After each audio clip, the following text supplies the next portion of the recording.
Sejam bem-vindos. Estudos no Sermão do Monte. Agora o texto é Mateus, capítulo 5, versículos 3 e 4. Diz assim: Jesus disse: Bem-aventurados os pobres de espírito, porque deles é o reino dos céus. Bem-aventurados os que choram, porque serão consolados. Felizes os que choram.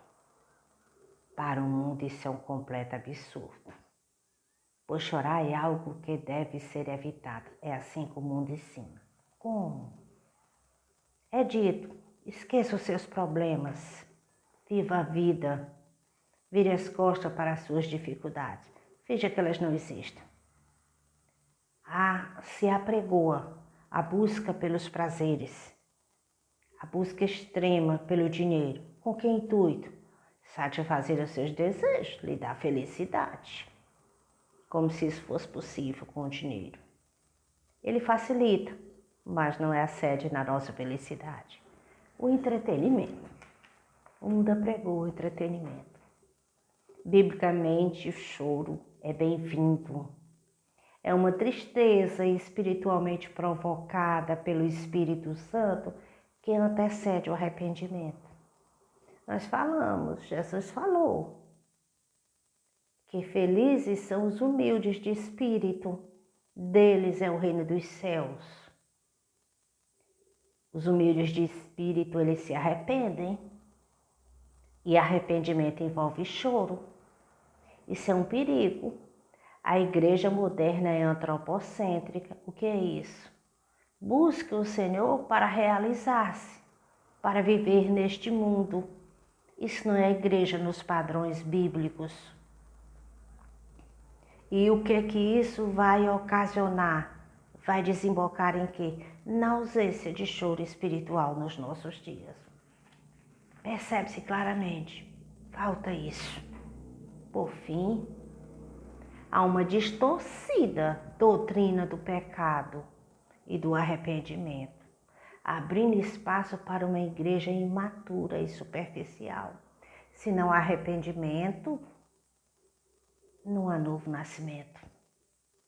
É uma igreja cheia de júbilo, felicidade e amor, porém superficial. Tudo isso é muito bom, mas não podemos ser superficiais.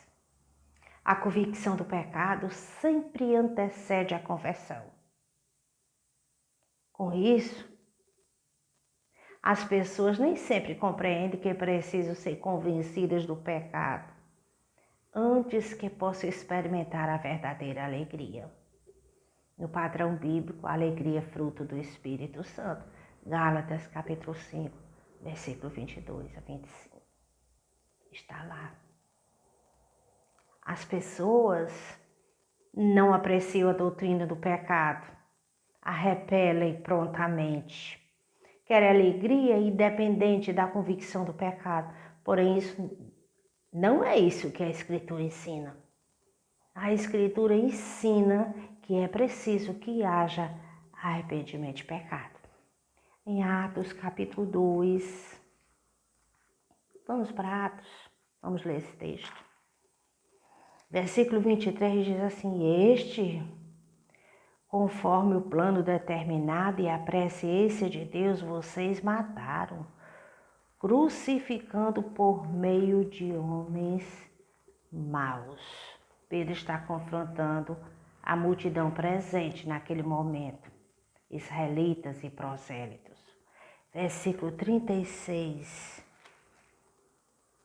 diz assim: Portanto, toda a casa de Israel esteja absolutamente certa de que este Jesus que vocês crucificaram é o Cristo.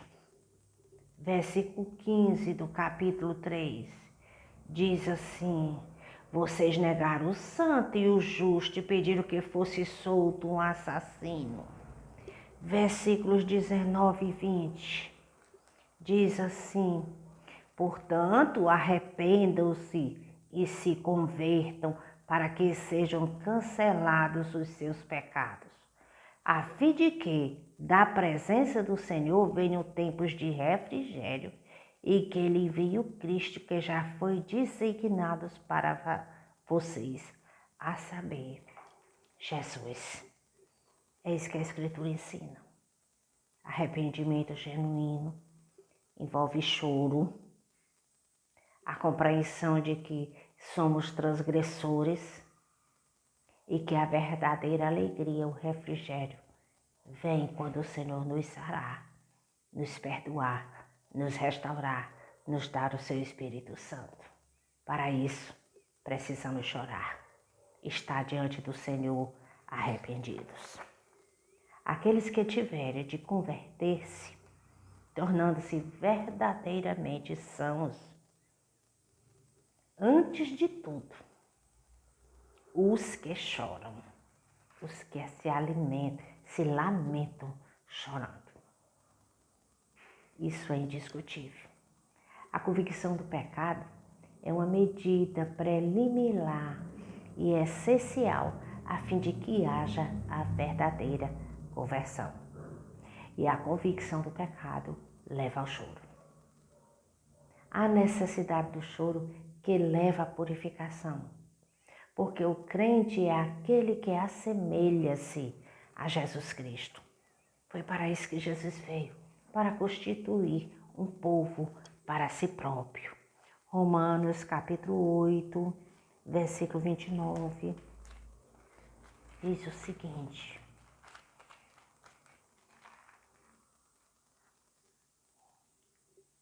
8:29.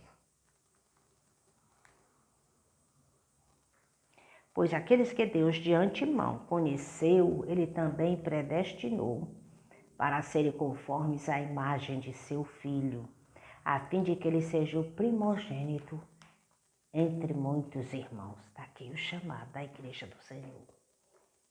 Se conformar, se adequar à imagem do seu Filho e ser um irmão, um com ele. Ele é o primogênito. Nós a seguir, a Igreja do Senhor. Essa compreensão. Jesus chorou, padeceu, recebeu os nossos pecados sobre si, mas ele ressuscitou. Ele era conhecido como um homem de dores. Era um momento do choro. É preciso perceber isso. Somos humildes de espírito? Se a resposta for verdadeira, o resultado é o choro. Contudo, o crente, ele não fica estagnado naquilo que praticou, sabe? Naquele sentimento, não. Ele medita, ele contempla, ele vê aquilo que ele praticou, o Espírito Santo revelou. Ele vê suas ações, suas obras malignas, é assim que a Escritura fala. E ele pergunta o que houve comigo, o que está havendo comigo. Ele percebe um conflito interior e ele abomina a si mesmo o seu pecado. E por causa disso ele chora. Ele chora pelos seus pecados, ele chora pelos pecados alheios, ele chora pela condição infeliz do mundo em volta de seus pecados. E com isso ele volta-se para o Senhor. Vai resultar na busca pelo Senhor Jesus Cristo, o Salvador e Senhor das nossas vidas. E Jesus é aquele que disse: felizes são os que choram, porque eles serão consolados. Há consolação, há perdão, há cura, há restauração. Bem-aventurados, felizes os que choram. São humildes de espírito, estão contristados, sabem que não conseguem, não dependem de si mesmos, precisam de um Salvador e por isso seguem o seu Senhor. Há restauração para as nossas vidas. A mais profunda tristeza leva-nos ao regozijo, pois Cristo é a nossa perfeita provisão. Romanos 8:1 diz: portanto, nenhuma condenação há para os que estão em Cristo Jesus, nosso Senhor. A vida cristã, ela é norteada entre o choro e a alegria, entre a tristeza e a felicidade. Nós encontramos o segredo da vida. Jesus Cristo, nosso Senhor. Aleluia. Felizes os que choram. Vamos orar. Muito obrigada, Jesus, pela tua palavra. Fala aos nossos corações. Nos dá um espírito quebrantado e que o teu Espírito Santo tenha liberdade nas nossas vidas. Obrigada, Senhor, porque o Senhor cumpre as suas promessas. O Senhor já havia dito na sua palavra, nos profetas, que tiraria o coração de pedra e nos daria um coração de carne, guiado pelo teu Espírito Santo. Obrigada, Jesus, por isso. Obrigada, nós não somos dignos de tão grande salvação. Jesus fala com as pessoas, que o teu Espírito Santo convença-os do pecado e que haja salvação. Somos gratos ao Senhor, porque o Senhor trabalha. Tem misericórdia de nós nos nossos dias, em nome de Jesus. Mas somos gratos pela restauração e pelas lágrimas que derramamos nos teus pés. Em nome de Jesus. Amém. Até o próximo encontro.